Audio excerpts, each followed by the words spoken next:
Well, I think I owe you an update. Spring break finally here gives me a chance to do that. Bought some stuff, sold some stuff, mostly sold some stuff. Been to a couple shows. Big show coming up this weekend. Baseball season has started. Busy, busy, busy. Feels like I'm leaving the house at 6, getting home at 7. So, what is that, a 13-hour day?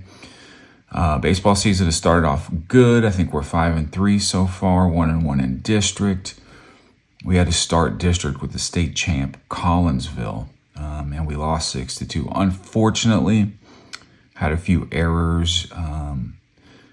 Didn't capitalize on a couple bases loaded situations, but we came out of that game knowing that we can beat that team. So we'll see them again next week, actually, and then I'm sure we'll maybe even face them in the playoffs. But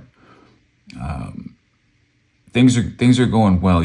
For a minute there, it was my selling was just came to a screeching halt. I hadn't sold anything in a while, and then it feels like for the past month I've been packing up stuff and getting it out the door on a pretty regular basis. I think it's definitely given me a little bit of fodder to turn into some new stuff. Dallas has had an influx of smaller shows. So I went to one yesterday at the Frisco Convention Center. I was talking to a dealer, and he was telling me that there's been sort of a divide in the two camps as far as Dallas sports card shows go. Of course, you have Kyle and the big show that continue to be probably one of the top 5 shows in the country.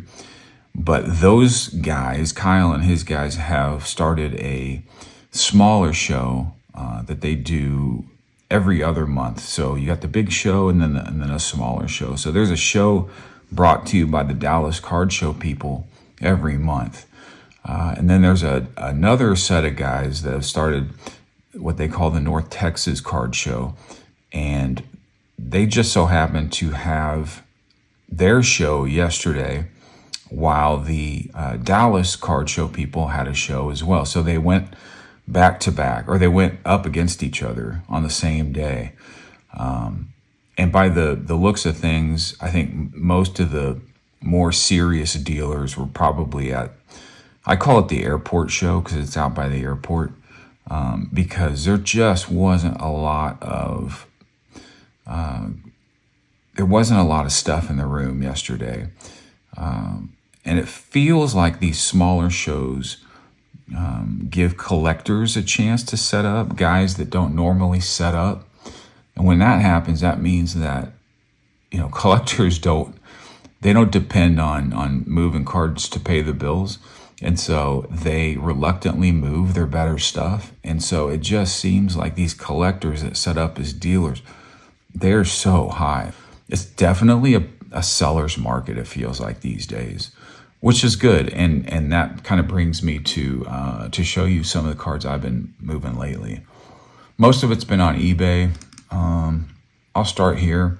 Moved this the other day, 2017 Prism Popovich Green Pulsar out of 25. Popovich had a stroke recently. I don't know if he's going to come back and coach next year. I probably wouldn't if I was him, especially with Wemby being, iffy, dealing with his blood clot issue, which is a whole nother thing that has kind of shaken the hobby. But I had this, moved it for $200. Moved this the other day. Now this is a non-sports. It's a Marvel Premiere Classic Art Shadow Box. And basically this is from a subset that takes classic art and turns it into Marvel characters. So this is, don't get me lying. This is Starry Nights, right? This is Starry Night. This actually is a big card. Anything Spider-Man is going to be pretty big. So this actually brought back, I think I moved it for, I want to say $650. It was a pretty big sale. And the buyer, I think he's going to complete the set, which was what I was doing at one point, but gave up on it. So he asked me if I had any others. And so we worked out a pretty decent bulk deal on these remaining 4 that I had. These combined, I think, brought back $325, all on eBay. So I got hit with the eBay tax, but still pretty significant sales on those. Sold a sketch, Rick and Morty. Believe it or not, the sketch brought back $250, which might surprise you if you're not up on the sketch market. Another sketch, believe this brought back $220, Garbage Pail Kids. Another Garbage Pail sketch. This one was, I sold this about 2 weeks ago, brought back $140. I guess this is buying in the off season. So I don't know what got into this buyer, but I got a notification and I went and looked, and these 2 Orlando RC patch cards, the C and the A, were both purchased. They were both best offer, and the guy didn't even offer. He just straight out purchased for the full price and paid shipping twice.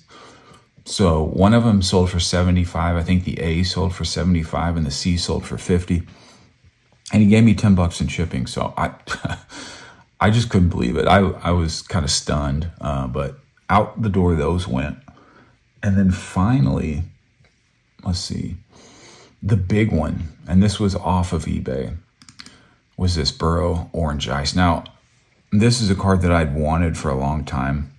And it's a, I think, pop 25 or 6. It's color match. These Orange Ice aren't numbered, but they're super short print, and it's a color match for Burrow and the Bengals. So it's a pretty coveted card by Burrow collectors. And guy went probably about 30% over last comp for me on this. I just gave him a number and I told him, look, man, this is where I got to be on it. And he wanted it, and he said, cool, I'll do it. So we did a PayPal goods transaction, shipped it out. He received it. He was happy. I was happy. And it was a pretty big sale. So that sort of loaded the gun a little bit to make some moves. My New Year's resolution 2 years ago was to not spend any more money. I have so much to liquidate, and I've done a lot of big sales and just put the money straight back into the bank account. And I'm not hesitant to do that. But, you know, when I sell a bunch of smaller things, it does give me some bullets in the gun to go out and keep churning the inventory. So that's kind of where this sale fit in. I still have the True Orange Prism out of $249, and I think I'm going to keep that as my lone Burrow card. But it wasn't easy for me to move this, but it made sense. It was off of eBay, so I went ahead and did it. And it just kind of continues the theme for me of getting out of the more modern stuff that is sort of cards that are dependent on performance, and into some 90s stuff that isn't dependent on performance. So the 90s cards will move up and down as the market as a whole moves, but they're not going to be affected by injuries. They're not going to be affected by poor play. Now, you know, on the other side of that, they're not going to go up. If Burrow ends up in the Super Bowl next year, then, you know, I probably left some money on the table. But I mean, that's the nature of the modern game, is if you're going to play in that space, then you've got to ride the waves of a performance-based market. So that went out the door. And let me show you some stuff that I did pick up. First, let me show you. So I went with my friend Steve and his son Brendan and my son Keaton to the airport show. This was, I don't know, 2-3 weeks ago. And I picked up a few cards, but actually Steve ended up getting more than I did, which is rare. So I figure I might highlight those real quick, show you what Steve got. He picked up this really great Juan Soto update. Let's see, 2018 Topps Update Juan Soto batting rainbow foil. PSA 10. It's a big card. I can't remember. I think it's around $300. It's not a huge card, but it's pretty cool. It's pretty short printed. And these rainbow foils are tough to get in 10s. And then he grabbed a cool card for his PC. Justin Morneau bat piece. This is tough for me to tell what this set is. Maybe Transcendent, I'm not sure. But there's the barrel of the bat right there. Made in Brookville, PA. Justin Morneau, for those that don't know, was a stud. I mean, he at one point was Joe Mauer before Joe Mauer. I'll show you now what I got at that show. But before I do, let me show you a few of these smaller cards that I picked up. I found an eBay seller who had, let's see, what card was it? I think what originally drew me to this was this. Maybe it was both of these. So we'll start here with the Warriors Finest Refractor Pudge. Got that. Another Finest. This is Centurion Juan Gonzalez. Is this a refractor? I think this is too. This one's numbered out of 500. So Pudge and Juan Gonzalez, two of the Rangers that I collect from the 90s stuff when I can find it. I'm not a Rhino guy, Ryan Sandberg, but this Pacific, I don't even know what the name of this is, but it's pretty sparkly, pretty shiny, and I think it was $2, so I just picked it up. I mean, such a cool card.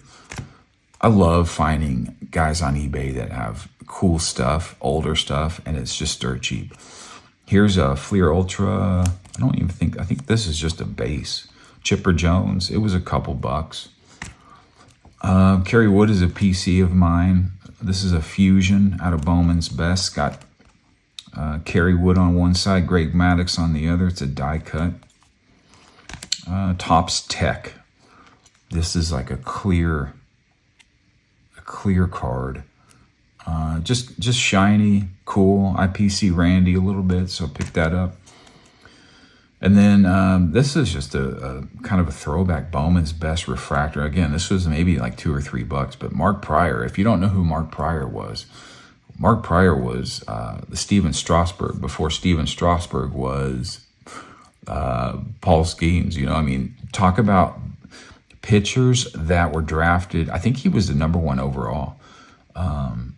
He never ended up being what they thought he would be. He had shoulder issues, but at one point this was probably a decent sized card. And then a Carlos Beltran out of the same set, Refractor. And these are both numbered. This one's numbered out of $8.99 and this one's numbered out of $4.99. So I don't know if this is a blue, but it looks blue. Anyway, super cheap, really cool. Will Clark's one of my favorites, and he was a Ranger, so this was an easy pickup. I don't even know what this is out of, but it's shiny, and that's enough for me. RBI Kings Griffey out of Fleer Ultra. I love Fleer Ultra.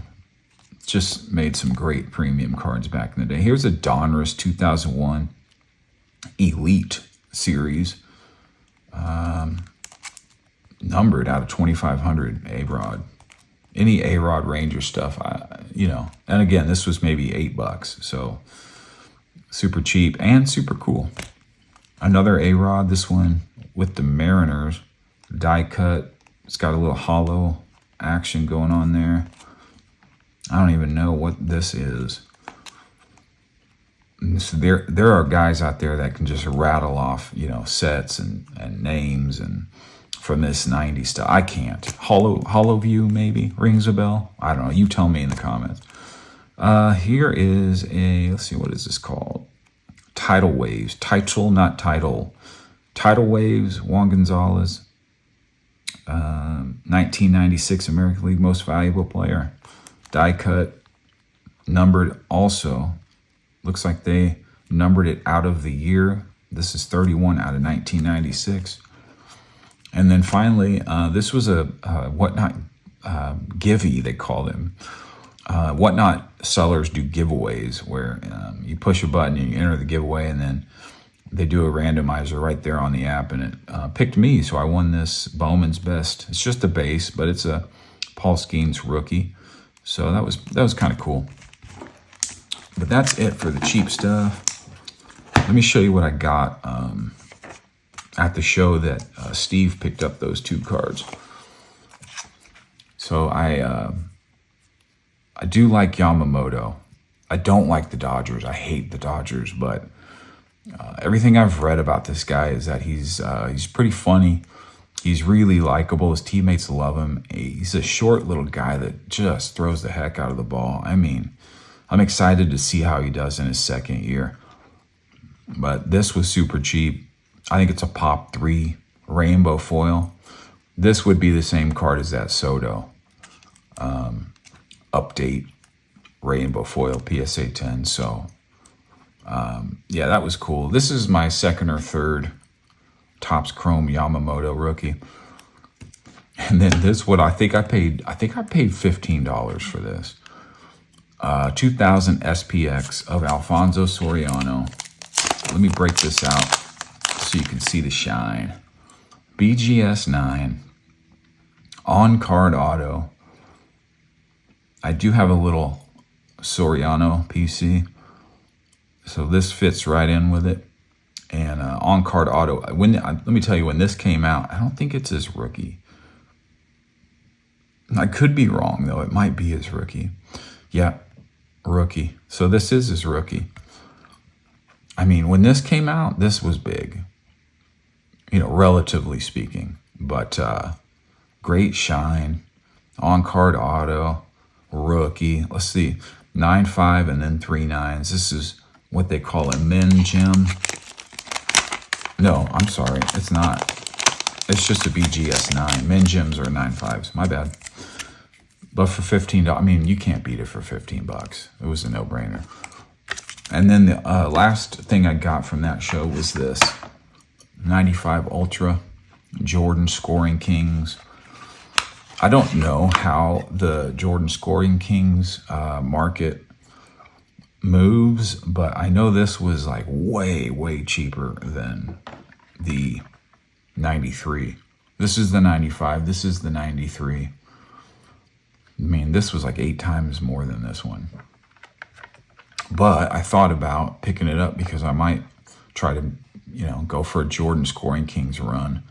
I don't know how many years they made Scoring Kings, but both of them are PSA 8s. And let me just tell you, PSA 8 is where you want to be on this stuff because it's affordable, but it's still really sharp and nice. It presents well. It's near mint to mint is what PSA calls an 8th grade. So yeah, if you can find this stuff in an 8, pick it up because not only is it cheaper, but the liquidity is higher because people are like able to get into those cards as 8s, where 9s and 10s just get out of reach really fast. All right, what else? This I picked up. These Finest Embossed are just awesome. So awesome. And the Griffies and the Bonds can get way up there. The Jordans and the Kobe's too. I mean, there's a Jordan embossed refractors out of Finest that go for, 10, 15K in a PSA 10. So, happy to find this of one of my main PCs, Pudge. If you think about Pudge and you think about catchers generally aren't very collected, they're definitely the price you can find a nice catcher for is significantly lower than like a shortstop or a center fielder. Just like in football, the quarterbacks and the receivers sort of drive that market. Catchers are like defensive linemen, I would say. But he was, I think he was the best catcher ever. So, and he was a Ranger, so I just love picking up his stuff because it's so cheap. Let's see. Next, I picked this Griffey refractor from 97 in, you guessed it, a PSA 8. These refractors came, I think, 1 to 2 per box. And the sets were like 500 plus, cards back then. So to get a Griffey was pretty special. And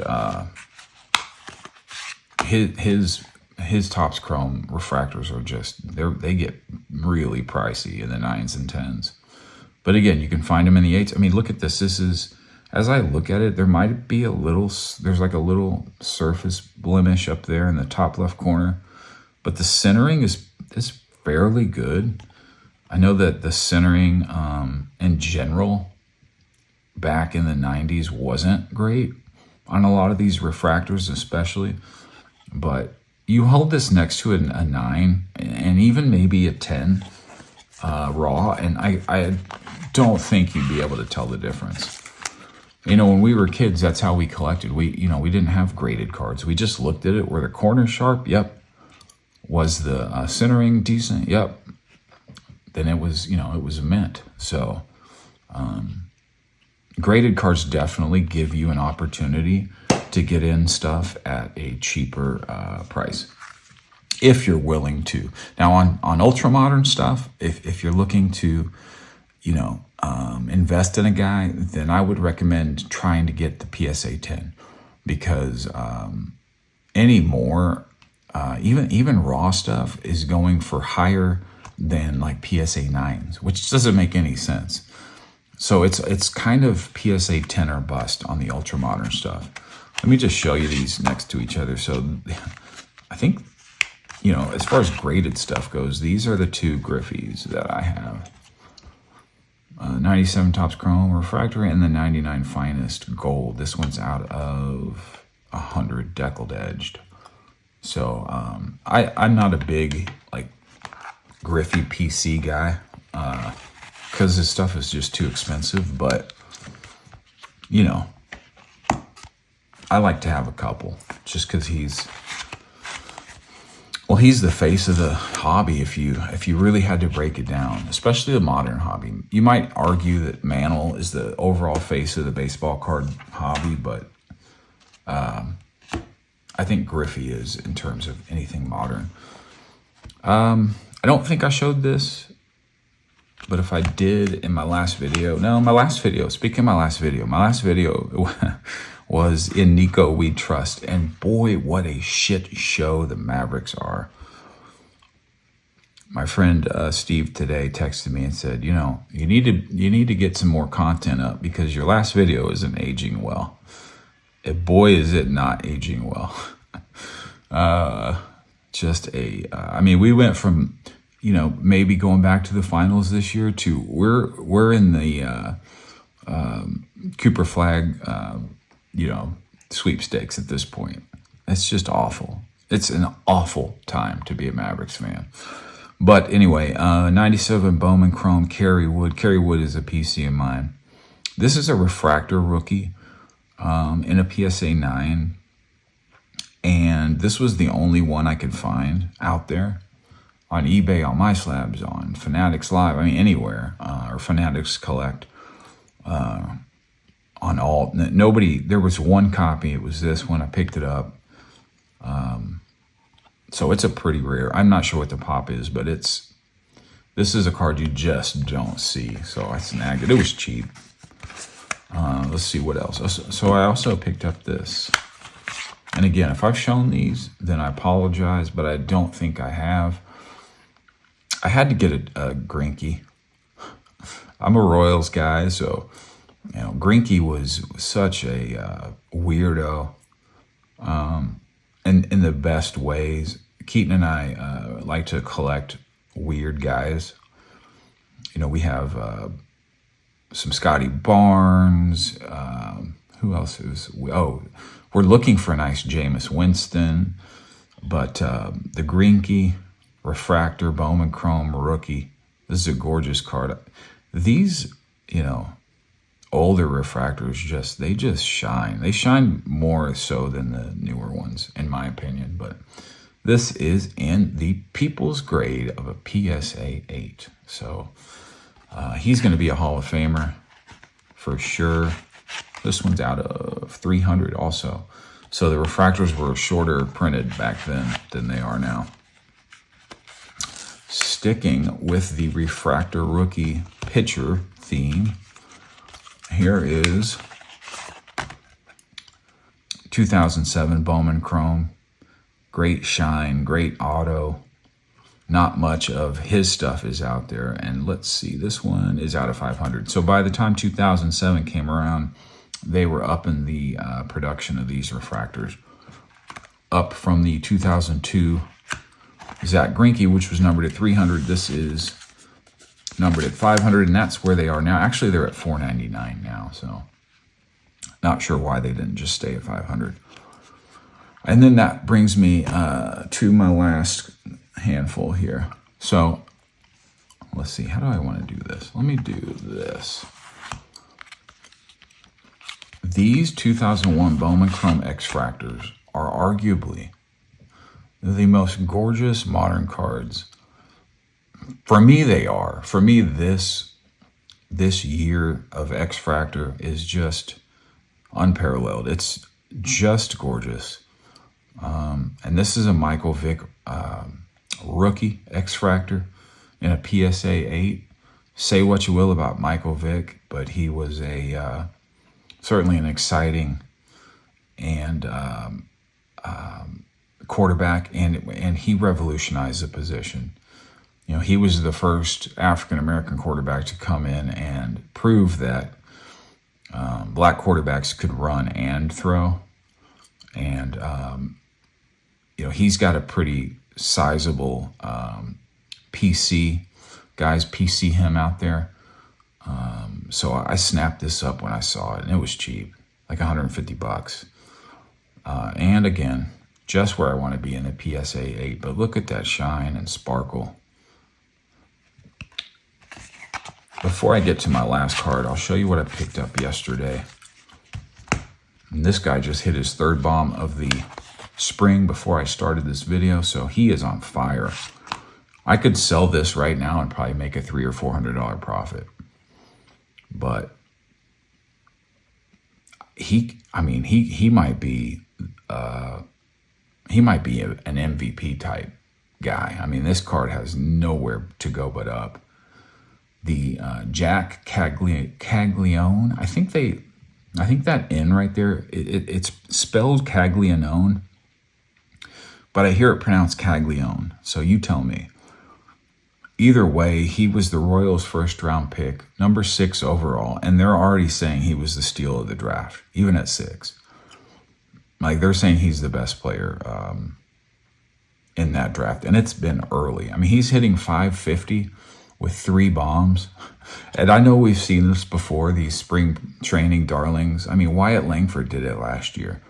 He hit 500 something with a handful of bombs for the Rangers in spring training, and then came to the big leagues and struggled, as you know, rookies will, because it's a whole different game than spring training. But this dude is a monster.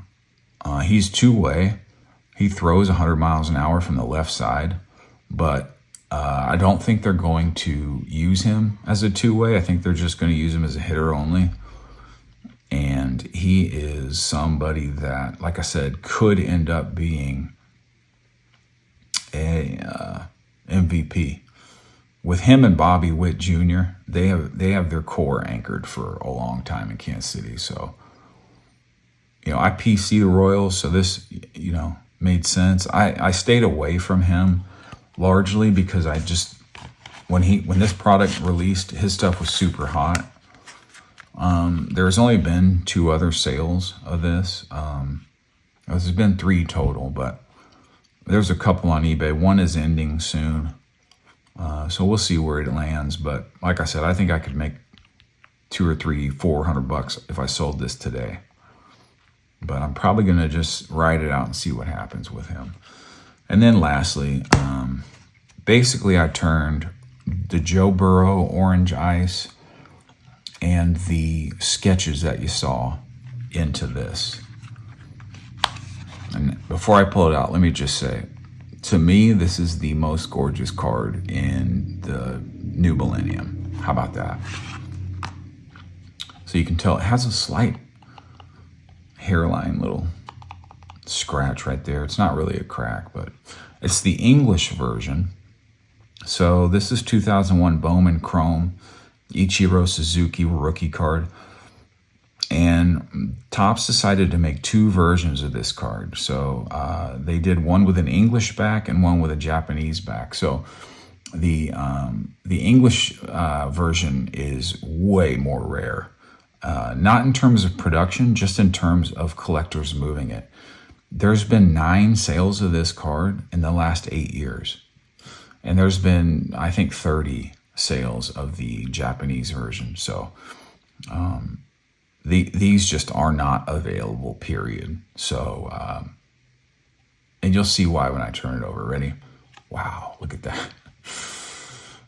There's so much going on with this thing. I mean, you got the blue with the Mariners blue. But more than that, you just have the unbelievable refracting of the X-Fractor. And, you know, Ichiro was just voted into the Hall of Fame. He should have been voted unanimously, but one writer decided to be a punk and did not vote him in. There's no excuses for that. He should have been unanimous. But I think with the rise of Japanese players coming over and being, you know, not only difference makers, but some of the best. I mean, Ohtani's the face of the league right now. And Ichiro, although he wasn't the first Japanese superstar, he's the first mega superstar. What he did, I think he had 10 years in a row of 200 or more hits. I think he's better than Pete Rose. So this is a special card, and it's a rare card, and they just don't come up. So this, to be able to turn that Burrow and those sketches into this was a no-brainer for me. And it's in a PSA 8, just where you like to be. So as I look at this, I mean, it's a little off, right? Left to right on the centering.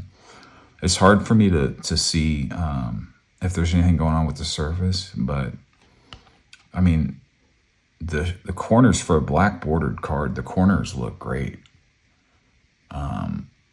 And again, you put this next to a PSA 10 and you'd be able to tell the centering is a little different, but PSA 10s in this will probably do around 15, 20K. So, you know, who's going to be able to afford that? Not me.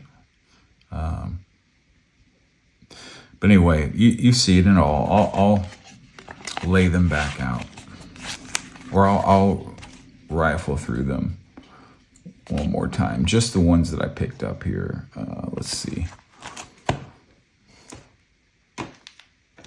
Yeah. So you have, starting with, we'll start with Japanese and we'll end with Japanese. How's that sound? Starting with Yamamoto Rainbow Foil, PSA 10. The PC Cheap pickup. Alfonso Soriano, rookie, refractor, auto. The 95 Ultra Scoring Kings Jordan, PSA 8. 97 Topps Chrome refractor Griffey in a PSA 8. Oh, that's an older pickup. The 97 embossed Ivan Rodriguez refractor in a Gem Mint 10. The Jack Caglione 2024 refractor first Bowman rookie auto in a PSA 10. The 2001 Bowman Chrome X-Fractor Michael Vick rookie and a PSA 8. The 2007 Bowman Chrome Refractors The Freak Tim Lincecum in a Gem Mint Plus 9510. The Weirdo Zach Greinke 2002 Bowman Chrome Rookie Refractor out of 300 in the PSA 8. The Rare 97 Bowman Chrome Refractor Kerry Wood rookie in a PSA 9.